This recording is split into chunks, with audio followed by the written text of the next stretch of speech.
It's just, I believe, a matter of seconds away. Final bell ringing on Wall Street as well, and we've had quite an up day in all the markets. The vast majority of the Dow 30 are in the green today.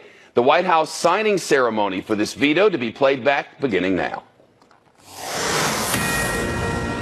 All right, Shepard, thank you very much. I am Neil Cavuto, and this is your world. And the president doing something now that he's never done. He's got a veto, a first veto at that. We're going to get the playback from that very shortly from the White House, where you'll find our very busy John Roberts today. I think he's been on every hour throughout the day on every channel. Anyway, John, it's always good to have you. What is your sense of what we're getting from the president today on this? Well, we're getting a lot of what the president has been saying over the last few years now about border security and the need to build a wall to stop cross-border illegal traffic, whether it be in human beings just trying to migrate to the United States, whether it be human trafficking, whether it be cross-border drug trafficking or other illegal activity.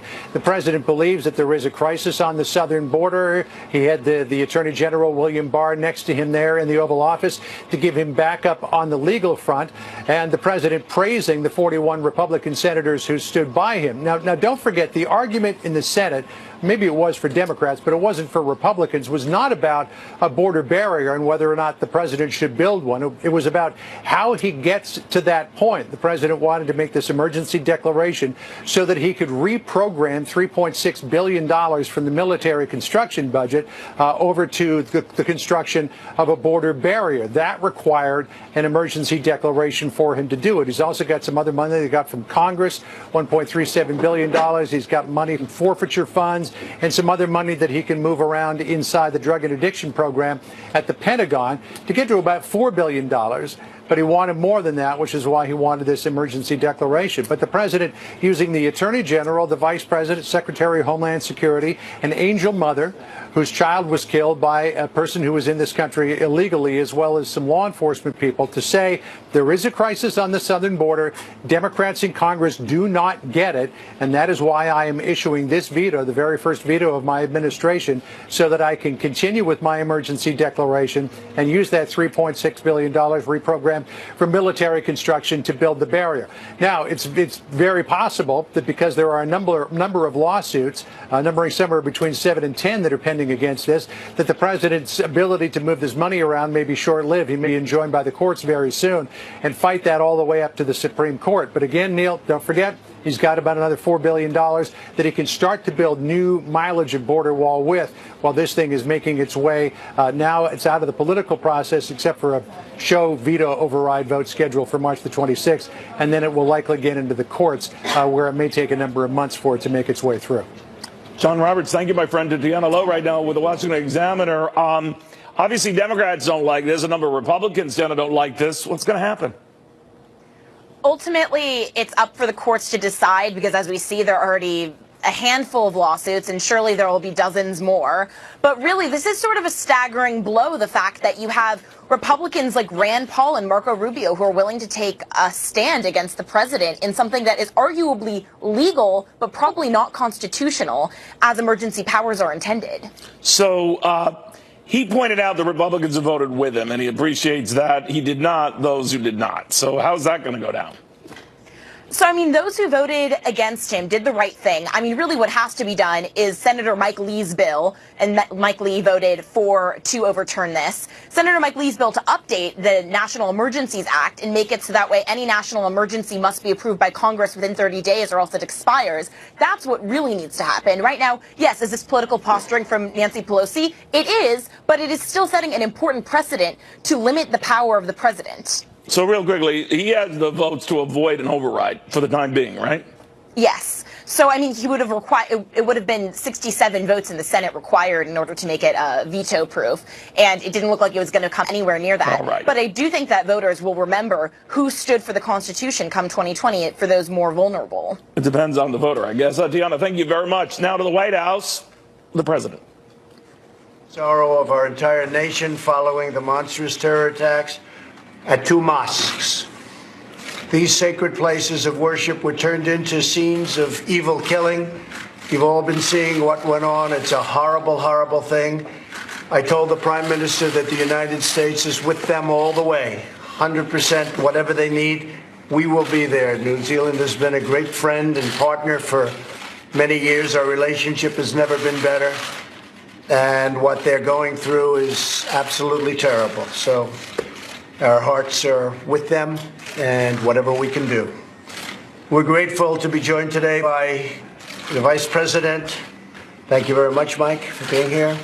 Members of my cabinet, devoted public servants, and angel parents, very important people to me and to a lot of other people. I want to thank you all for being here. Thank you so much for being here. We appreciate it. Thank you. Gone through a lot. As we take action to restore our national sovereignty and defend this nation from criminal cartels, human traffickers, and drug smugglers, crime of all kinds coming through our southern border and other places. But this is the place. This is the place we have the biggest problem by far. And I want to also compliment the incredible people at Border Patrol and ICE and law enforcement for the job they've done. They've apprehended so many thousands and thousands of people that we had the proper protection. We wouldn't even have to apprehend. They wouldn't be coming in. As president, the protection of the nation is my highest duty. Yesterday, Congress passed a dangerous resolution that, if signed into law, would put countless Americans in danger, very grave danger. The Democrat-sponsored resolution would terminate vital border security operations by revoking the national emergency issued last month. It is definitely a national emergency. Rarely have we had such a national emergency. Therefore, to defend the safety and security of all Americans, I will be signing and issuing a formal veto of this reckless resolution, and that's what it was. And I have to, in particular, thank the Republican, strong, wonderful people, the Republican senators that were on our side and on the side of border security and on the side of doing what they have to keep our nation safe. They were very courageous yesterday, and I appreciate that very much. Congress's vote to deny the crisis on the southern border is a vote against reality. It's against reality. It is a tremendous national emergency. It is a tremendous crisis. Last month, more than 76,000 illegal migrants arrived at our border. We're on track for 1 million illegal aliens to rush our borders. People hate the word invasion, but that's what it is. It's an invasion of drugs and criminals and people. We have no idea who they are, but we capture them because border security is so good. But they're put in a very bad position, and we're bursting at the seams, literally bursting at the seams. What Border Patrol is able to do is incredible. I also, by the way, want to thank our military, because our military has been very much involved, as you know. And they're putting up walls, in some cases temporary, in some cases they were supposed to be temporary. They're so good that they're better than the permanent, so we're leaving them. We've really nowhere left to hold all of the people that we're capturing. And we're at a point where we're just going to have to say, with these horrible decisions that we've been handed by people that aren't living in reality, that there's nothing we can do. There's absolutely nothing we can do. We're bursting at the seams. You can only do so much. And the only option then is to release them. But we can't do that either, because when you release them, they come into our society. And in many cases, they're stone cold criminals. And in many cases, and in some cases, you have killers coming in and murderers coming in, and we're not going to allow that to happen. Just not going to allow it to happen. There has been nearly 2,000% increase in border-related asylum claims over the last decade. Part of the reason is because our country is doing so well economically that people are coming up in droves. The vast majority are rejected, but smuggling organizations making a tremendous amount of money, like they've never made before, are using these people to crash the system. Our immigration system is stretched beyond the breaking point. And as I said, nothing much we can do. We can just do our job and do it well. But there's a point at which, if the Democrats would get in, would be able to make a deal. Literally in 15 minutes, we could make a deal on changing catch and release, changing the horrible asylum laws that are so unfair, changing visa lottery, chain migration. These laws are just horrendous. I won't explain them, but everybody standing behind me knows exactly what they are. They're dangerous for our country, and they're inspired by Democrats who have to change. 1 in 3 migrant women is sexually assaulted on the journey north. The border crisis is driving the drug crisis. 70,000 Americans a year are killed by drugs, including meth, heroin, cocaine, and fentanyl. And the 70,000 people is a number that's so low that it probably shouldn't even be used anymore. The mass incursion of illegal aliens, deadly drugs, dangerous weapons, and criminal gang members across our borders has to end.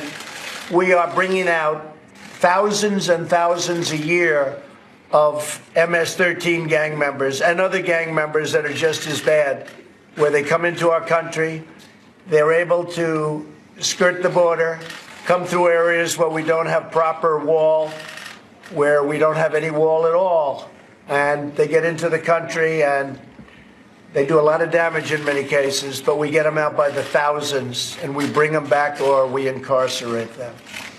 The national emergency I declared last month was authorized by Congress under the 1976 National Emergencies Act. And there haven't been too many that are bigger emergency than we have right at our own border. Consistent with the law and the legislative process designed by our founders, today I am vetoing this resolution. Congress has the freedom to pass this resolution, and I have the duty to veto it, and I'm very proud to veto it. And I'm very proud, as I said, of a lot of Republican senators that were with me. And I'm also very proud of the House. The Republicans in the House voted overwhelmingly in favor of a secure border. Since 1976, presidents have declared 59 national emergencies. They often involve protecting foreign citizens in far-off lands.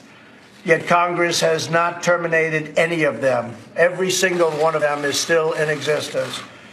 And yet we don't worry about our land. We worry about other people's lands. That's why I say America first, if that's okay. America first. The only emergency Congress voted to revoke was the one to protect our own country. So think of that. With all of the national emergencies, this was the one they don't want to do. And this is the one perhaps they should most do. We're joined today by many brave law enforcement officers, including sheriffs and just people that have been just tremendous backers of law and order, which we have to have. We're also joined by friends of mine, Marianne Mendoza, Kent Terry, Laura Wilkerson, Sabine Durden, and Steve Ronbeck. And I'm going to ask Steve to say a few words, and I'm going to ask some of the folks behind me to say also a few words as to the importance of what we're doing. There's nothing more important. As I said, I was elected on by a very, very great group of American people. Millions and millions of people, because they want security for our country. And that's what we're going to have. I'd like to ask Secretary Nielsen to say a few words, and then Attorney General Bill Barr. And then I'd like to go to some of the folks behind me, and perhaps you'd have something to say. And then we're going to sign something that's going to give us safety at our border. Secretary? Sir, I just want to thank you and the Vice President for your leadership and your constant support of the brave men and women, not only represented behind you on the very front lines of our country, but of CBP and ICE. The fact that this is an emergency is undeniable. We have not seen this type of flow. As you know, it's predominantly families and children, which means that there's a very unique and dangerous humanitarian crisis at hand, in addition to the security that you just described in your remarks. So we have a duty to know who comes in our country, and we have a duty to ensure that the flow is safe and orderly. That's what you've attempted to do. That's what you've demanded that Congress do. And I just, again, ask Congress to please pay attention. We've given you the facts. The system is breaking. security is risk, and the very humanitarian protections that we hold dear in this country are at risk in terms of our ability to provide those to vulnerable populations. So, Mr. President, thank you always for your leadership and great support. Thank you very much. Thank you. Mr. President, your declaration of an emergency on the southern border was clearly authorized under the law and consistent with past precedent. As you said, the National Emergencies Act directly authorizes the President, gives broad discretionary authority to the President to identify and respond to emergent circumstances that require a decisive response. And the humanitarian and security crisis we have on the border right now is exactly the kind of emergency that presidents are permitted to address under the National Emergencies Act. As you alluded to yourself, in the past 40 years, there have been 59 emergencies declared, and many of these have dealt with political conditions in countries like Burundi, Sierra Leone, Belarus.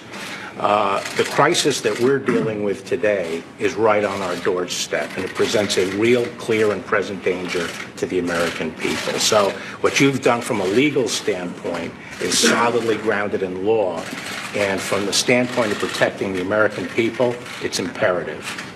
Thank you very much. That's great. Well, you'll be defending it, and you'll defend it well. I have no doubt about that. Would anybody like to say something? Why don't we start with Mike? Well, thank you, Mr. President. I don't know that I've ever been more proud to be standing next to your desk than I am today. Thank you.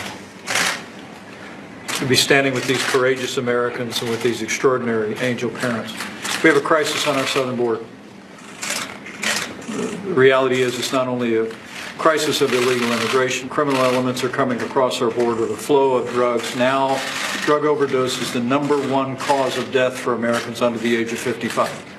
So the crisis on our southern border is a crisis all across this nation. Add in human trafficking and all that comes with this crisis justified the President's declaration of a national emergency.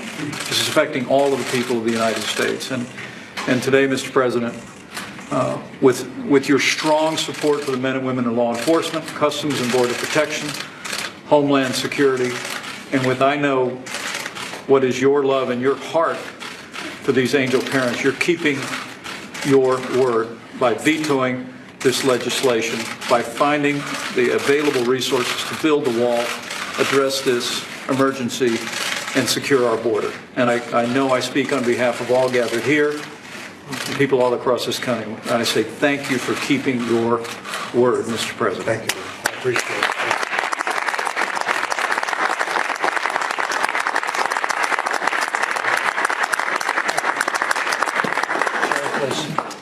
Mr. President, thank you so much for a very necessary veto to support public safety in this country. The sheriffs and men and women of law enforcement in this room and across this nation owe you a debt of gratitude for something that we've been waiting for decades. Our hats are off to you again, sir. It's an honor to be here. It's an honor for sheriffs to be involved in this. And it's an honor for law enforcement as we fight the drug trade every day in this country and all the things that go along in our business and our profession from an insecure border. So again, sincerely, we thank you, sir. Thank you very much. Thank you for being there with me all the way.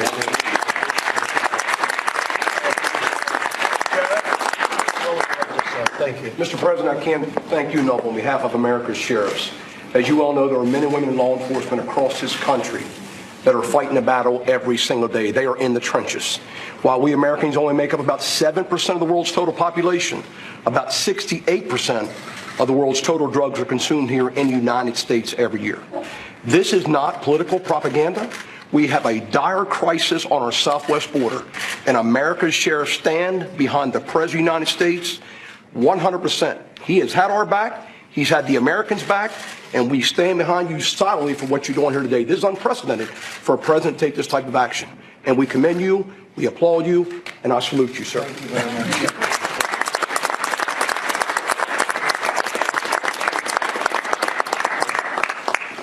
Say something, please. What you've been through. What you've been through. My son was killed in 2014 by a repeat illegal alien criminal allowed to stay in this country. He was a police officer in Mesa, Arizona.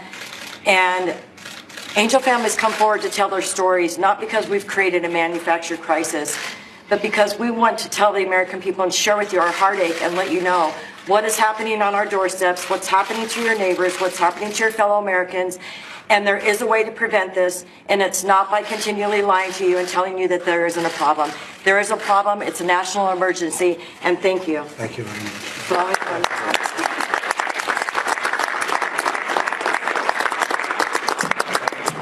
Please, go ahead, please. Mr. President, I echo the sentiments. Thank you for all the support. This has been something we're not used to for the last several years, to have this kind of support. This is what we say in Arizona is this isn't about immigration anymore. This is about drug trafficking and human trafficking into this country. If you care about human rights, you should absolutely care about border security. Human beings their rights are being violated on that border every day.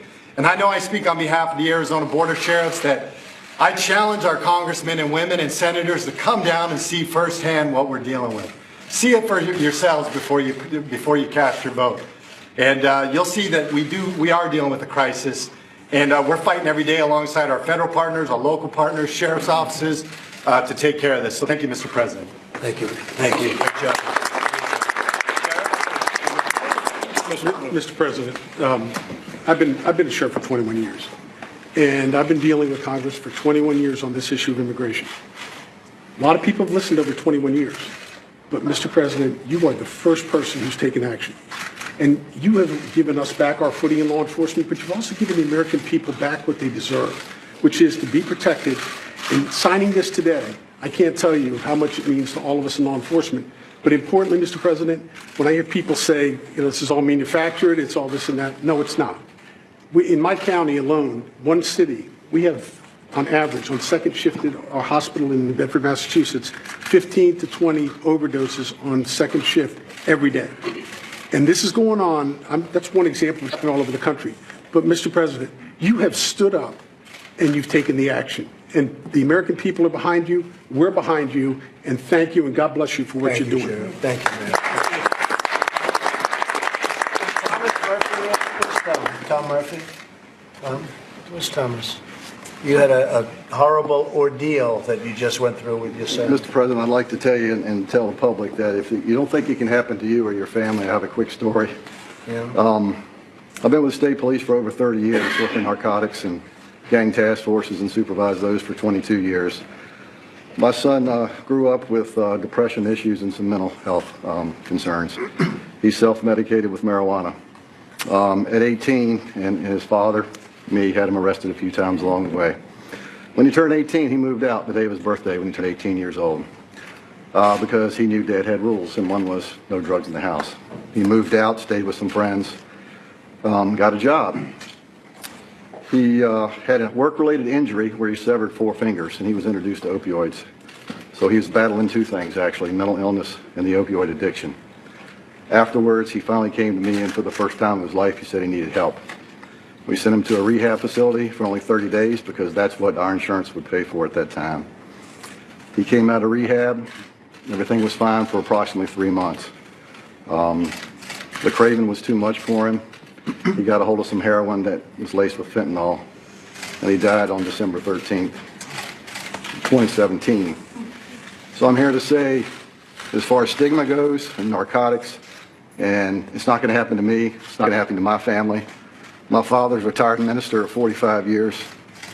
My sister is in the medical field. My brother's in law enforcement. No one even smokes in our family. No one's ever been arrested. It happened to me, it happened to our family, so it can happen. That's how horrific and addictive this drug is.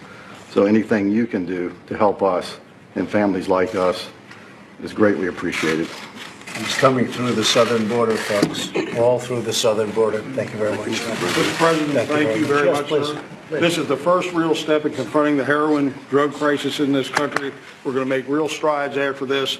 I'm the sheriff of your home of Camp David, Frederick County. Right. We suffer the same problems there, and I'm convinced without what you're doing here today, every county becomes a border county. Thank you, Mr. President. Thank you, Sheriff.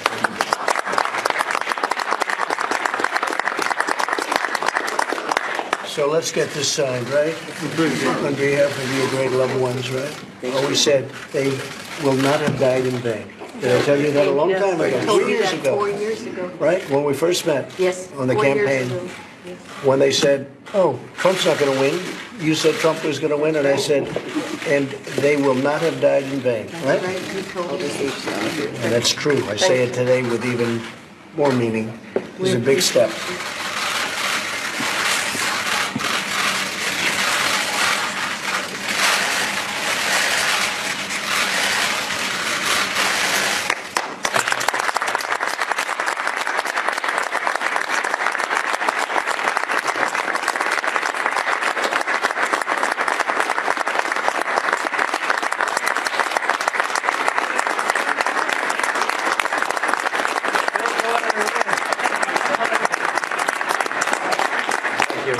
Thank you. That's a big step.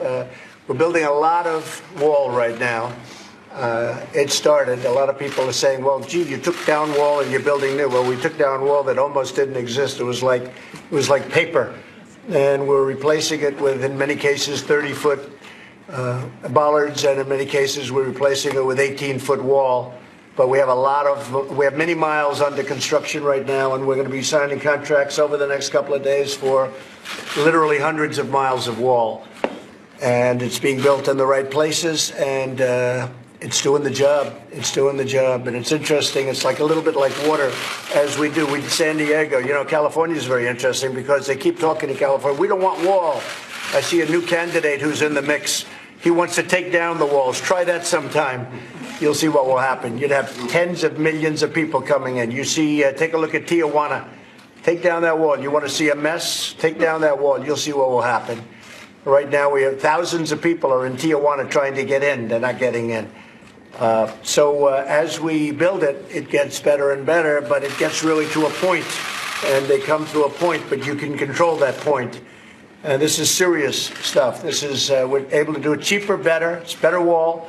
It's different from what you've been watching going up. We had to take the old plans. We didn't want to stop, so we took the old plans. We didn't like it. This wall is a beautiful looking structure. It's much stronger, and you can build it faster and cheaper. Other than that, what can I say, right?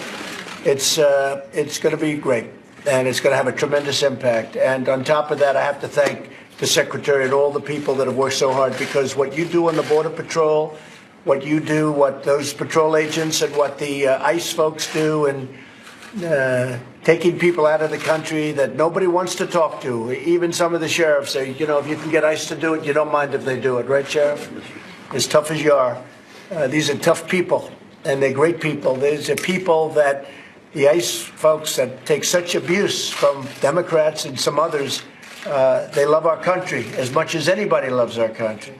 So we're building a lot of wall, and we're taking good care of our people, and we're doing, at point of entry, a tremendous amount of work. We're already in contract to buy, they make pretty incredible new equipment for drug detection, where you can find out what's in the wheel of a car, where it is, where it's in the engine, where it's in the hubcaps. I mean, we have some incredible stuff. Plus, we have also, we're getting dogs, more dogs, believe it or not.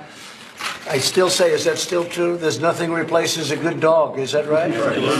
Buying this equipment for very expensive, but we haven't been able, it's true, we haven't been able to match the dog. I've seen out at Secret Service where they showed me the dogs, certain types of German Shepherd, very specific types of dog. But what they do is they'll run by 15 boxes, all empty, except one. And they'll be very, very strongly sealed boxes. And they'll come running full speed and stop like on a dime. They know the drugs are in that box. It's the most incredible thing. So we're spending hundreds of millions of dollars on equipment, but I will say this, it's not as good as the dogs. But as you know, we're getting you, so you can have the best equipment, but we're getting a lot of dogs for the various entry points also.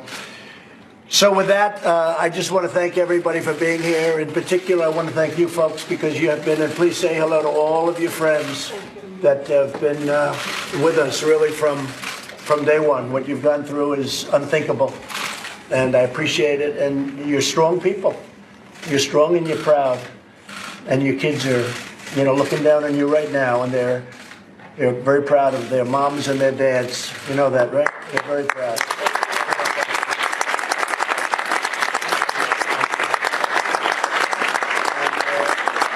Thank you very much. And again, to those Republican senators that did what they had to do yesterday, I want to thank them. They're very special friends and very special people.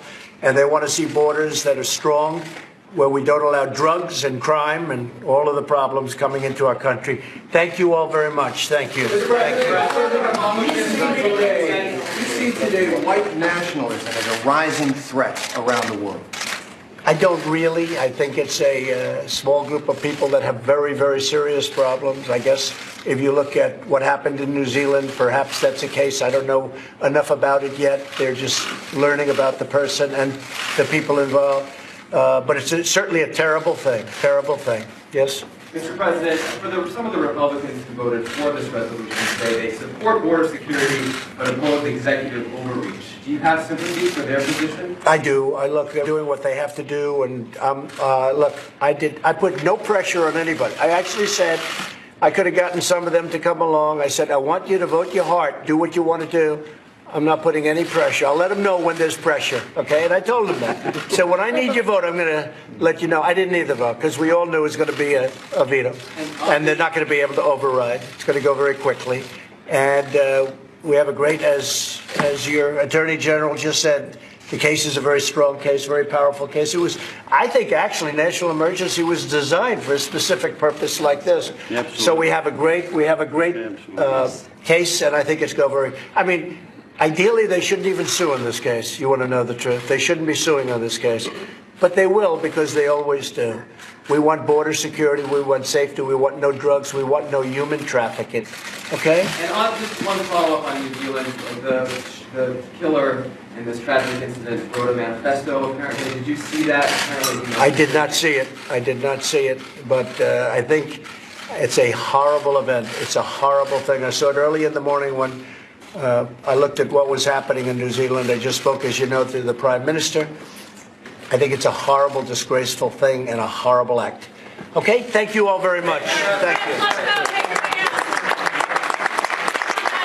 Well, there you have it. The President of the United States issuing his first veto more than 2 years into his administration. The question is, will it survive on Capitol Hill? Right now, he is confident, and he says that he has the votes to avoid an override. Who would know better than our Capitol Hill producer, Chad Pergram, who joins us now. Chad, what do you think? Well, the president seems to be right here, because if you take the vote to overturn the national emergency in the House of Representatives, and that's where this veto override will go back to first, is the House, because that's the House of origination. That's where this bill originated, and that's how you do it under the Constitution. They would need 285 yeas. They came short by about 40. There were 245 yeses for that bill a couple of weeks ago, and so that veto override, and this is confirmed here in just the past couple of moments. Nancy Pelosi, the Speaker of the House, says definitively that the veto override attempt will be on the 26th of March. Congress is out next week, so they'll do that first order of business in about 10 days. I'm going to read you part of a statement here that was just issued by the Speaker here. And she says, quote, House Republicans will have to choose between their partisan hypocrisy and their sacred oath to support and defend the Constitution. And Neil, what Pelosi is trying to do here is say there were only 13 Republicans who broke ranks last time and voted to end the national emergency. Can they try to put pressure on more? Now, that's a far cry to get 40 some odd votes, but can they make that an issue going into the election in 2020 and say, are you really going to stand with the president and vote with him on these things? And they start to develop this compendium that they can turn around and weaponize these roll call votes against Republicans as we go into 2020. That said, Neil, I should point out that there were only 3 Republicans in the House of Representatives right now who represent districts that were carried by Hillary Clinton. Is there any fear among those dozen or so Republicans in the Senate, for example, who voted against this? The president had been praising those Republicans who did vote for them. Then he said, I respect their decision not to. But was there much arm twisting going on? Yeah, there certainly was, because they were trying to keep that vote under 60. They got 59. They switched Tom Tillis, Republican senator from North Carolina, which was rather extraordinary because, he had written an op-ed in the Washington Post saying that, what the reasons were, saying, we have to have a separation of powers. In an interview with Fox in the hallway a couple of days later, he said, unless I'm presented with other information. Well, Senator Tillis must have been presented with some other information here because he changed his vote right before. And I should remind folks that Tom Tillis has a very competitive re-election in 2020 in a swing state. The convention in 2020 will be held there, and you can bet that Democrats are going to really turn up the machine against him because he flipped and stood with the president. That's where someone like Cory Gardner, he voted also to sustain the national emergency, and he'll get a lot of pressure too. That's a swing state as well. Chad Berger, thank you very, very much. Thank you. Now let's go to Mark Morgan, former Border Patrol chief under President Barack Obama. Mark, good to have you back. What do you think of this? Look, the president is absolutely right. This is absolutely a national emergency, Neil. And this isn't based on some political ideology. I've been working for this country for 30 years in military law enforcement, lived on the border, worked the cartels, and the same thing. He had over 200 years of law enforcement experience sitting behind him saying this is a national emergency. He had angel families sitting right there talking about the loved ones that have been killed at the hands of illegal aliens because of our broken laws and our open border. He's absolutely right. I stand behind this president. He is doing his job to protect this country. You know, Mark, I'm no lawyer, but I understand that a lot of lawyers are pouncing on this and planning to challenge us in any other variety of courts, and that will happen. What I'm curious about is when that is effectively challenged, or a judge or a circuit court says you can't do this, does that mean that whatever building is going on has to stop? I mean, what's the strategy after that? Well, it could be, and I harken back to my law school days. So they could, again, we've seen a lot of judicial activism in this country, lower courts setting national policy, and we've seen that again and again. And so they could win at a lower court and an automatic stay that could prevent some things. That's very possible. But I also think you're going to see this fast track to the Supreme Court if it's necessary, and I hope so, and I hope the president stays strong. What do you think of those who did not vote for this, citing some of those constitutional reasons, and it's a slippery slope, no matter what party you're on, you don't want to give this power willy-nilly to any president?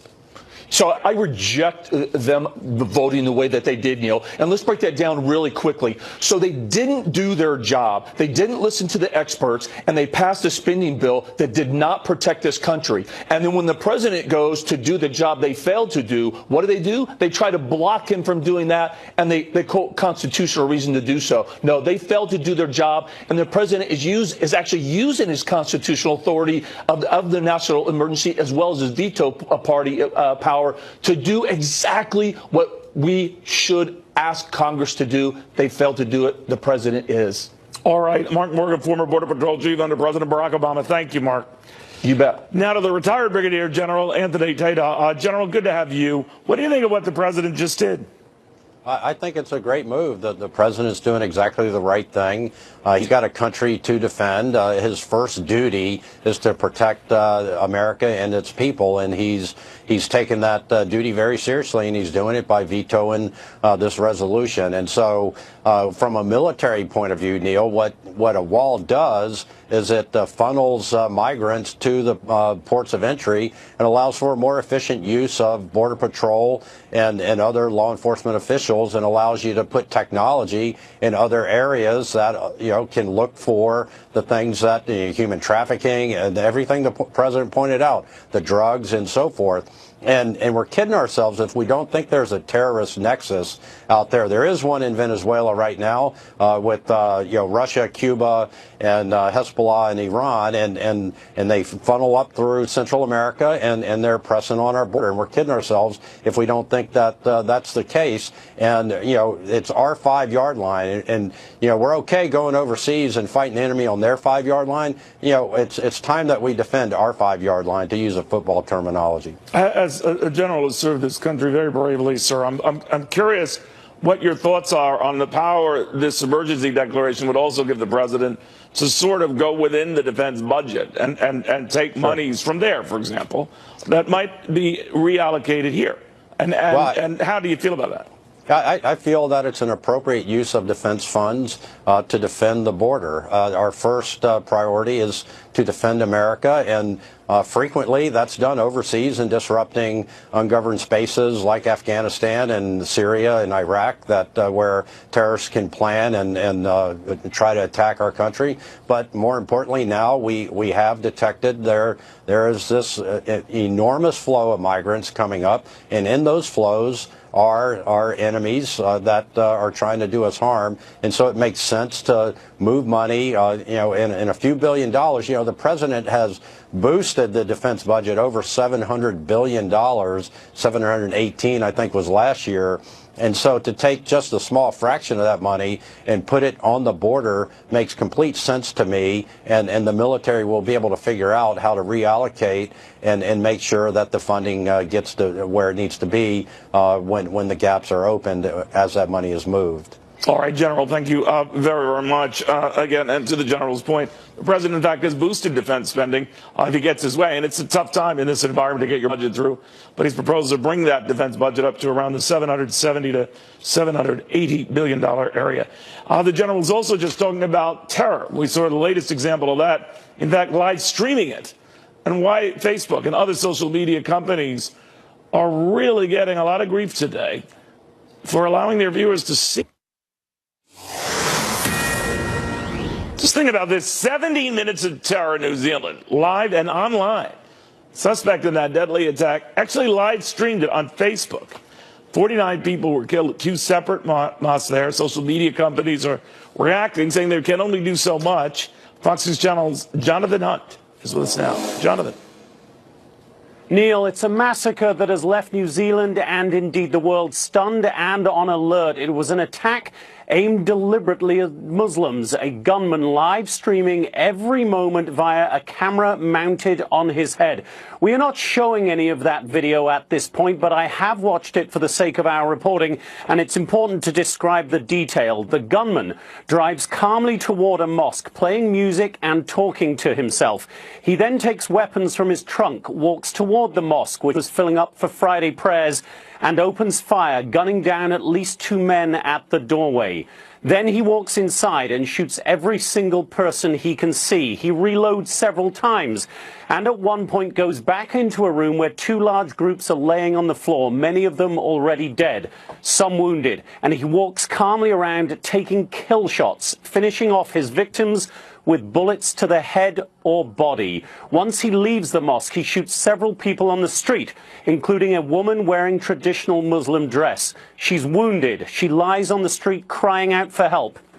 The gunman walks up to her and once again delivers the final shot. He then gets back in his car, drives over that woman's body, and continues to shoot other people from his car. The video stops after about 16 gut-wrenching minutes and around 236 shots fired, all of it streamed live. On that point, Facebook told us today, quote, New Zealand police alerted us to a video on Facebook shortly after the live stream commenced, and we quickly removed the shooter's Facebook and Instagram accounts and the video. We're also removing any praise or support for the crime and the shooter or shooters as soon as we're aware. Now, the man on the video also left behind what New Zealand authorities describe as a manifesto online. In it, he describes himself as a 28-year-old Australian citizen. He talks about intimidating and repelling what he repeatedly calls Muslim invaders. He says mass immigration is a threat to civilization, and he says he supports President Trump as a symbol of, quote, renewed white identity and common purpose, although not as a policy maker or leader. Neil, back to you. Jonathan Hunt, thank you very, very much. Ed Davis is with us right now, the former Boston Police Commissioner. And Ed, if you don't mind, I want to go into this live streaming thing because when we were pursuing this on Fox Business earlier today, the companies involved said, well, they could take it down. If you have sent a video or shared this video with someone, it's another story. That can't be taken down. So it does sort of become viral on its own, even when the company does take it down. That raises an issue as to whether live streaming itself is dangerous, because a lot of kids live stream, a lot of folks live stream, having nothing to do with incidents like this. What do you think? Well, hi, Neil. This is a terrible tragedy. I've had a chance to see the video as well. When people take, new tools that are designed for good purposes and they turn them towards evil, we have to rethink our use of these things. And it's important to know that this is a tactic that was advised by ISIS. This this live streaming or videotaping of attacks, as well as the kind of brutality that you saw here and the ideology that's expressed in the manifesto. Now, the irony here is that this was a guy who was raging against ISIS and extreme Islamic militants and the rest, but he did have that wherewithal to show this. For what end and to what end? Well, it's for massive shock. It's to intimidate people. It's to make sure that his actions are broadcast far and wide. And you're right. This video right now is widely available online. It's impossible to put that genie back in the bottle after something like this gets out here. So nobody wants to talk about censorship. Nobody wants to talk about limiting people's rights. But something needs to be done in these situations. You know, I don't know whether you think he had accomplices. I know a number of people were arrested, but I do remember, Commissioner, that you handled the Cernea brothers attack, in Boston, and you were helped by video and other that was everywhere that you could cull together and put two and two together. Do you suspect there's something like that there? In my mind, there's no doubt that there will be video available to the officials, that they are downloading that right now and pouring through it. Those pickups are so important to us as we look back on a case like this. So people will be able to piece together his actions beforehand. But the truth of the matter is, this crime is on tape. It is from beginning to end. Easy for us to see, which is really chilling. Yeah, it's amazing. Commissioner, thank you very, very much. I do appreciate it.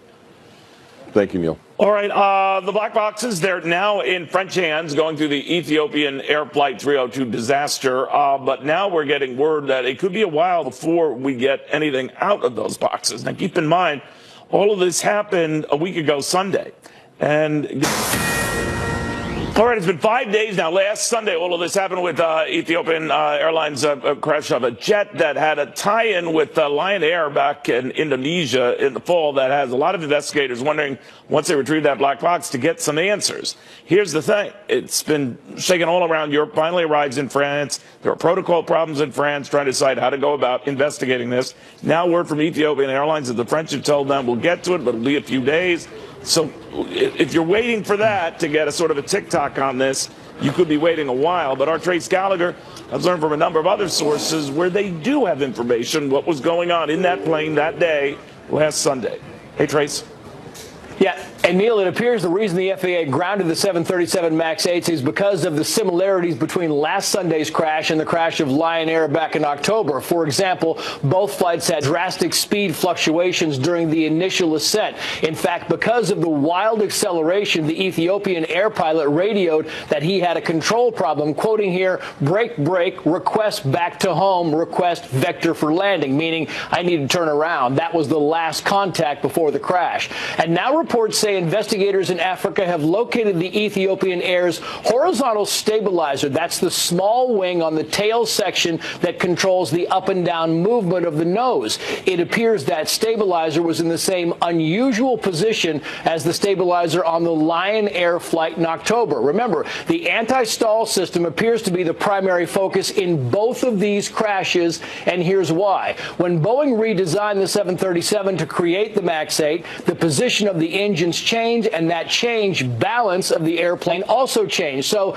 to make sure the plane's nose never got too high, which could lead to a stall, engineers added a system to automatically bring the nose down, but during a faulty sensor reading, which apparently happened aboard Lion Air, the system may have brought the nose down too much and put the plane into a dive. And the pilots didn't know how to correct the problem because Boeing didn't include the system or the fix in the operating manual. As you said, the cockpit voice recorder, flight data recorder, so-called black boxes are now being analyzed in Paris. No information so far, Neil.